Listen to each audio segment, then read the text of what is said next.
রাজনীতিতে আসবেন জয়, বললেন নির্বাচন হলে হাসিনাও ফিরবেন দেশে।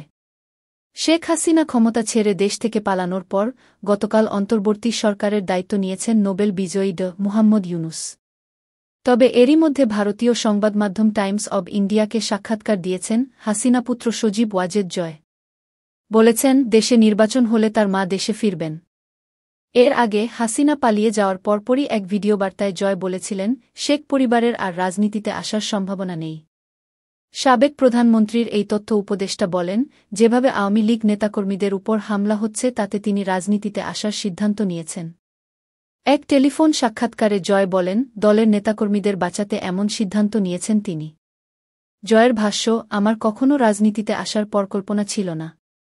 আমি ওয়াশিংটন ডিসিতে স্থায়ীভাবে বসবাস করি। আমার মায়েরও এবার রাজনীতি থেকে বিদায় নেয়ার কথা ছিল। কিন্তু গত কয়েকদিন ধরে আমাদের নেতাকর্মীদের উপর যেভাবে হামলা করা হচ্ছে তাতে আমাকে সম্মুখ সারিতে আসতে হচ্ছে। তিনি বলেন, বাংলাদেশ আওয়ামী লীগ দেশের সবচেয়ে বড় এবং জনপ্রিয় দল।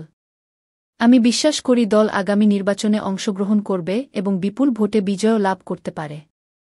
শেখ হাসিনা কোথাও রাজনৈতিক আশ্রয় খুঁজছেন না দাবি করে জয় বলেন, এই মুহূর্তে তিনি হাসিনা ভারতে অবস্থান করছেন।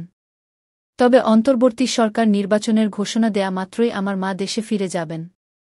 তার মাকে এত কম সময়ের মধ্যে ভারতে আশ্রয় দেওয়ার জন্য দেশটির প্রধানমন্ত্রী নরেন্দ্র মোদীকেও তিনি ধন্যবাদ জানান জয়।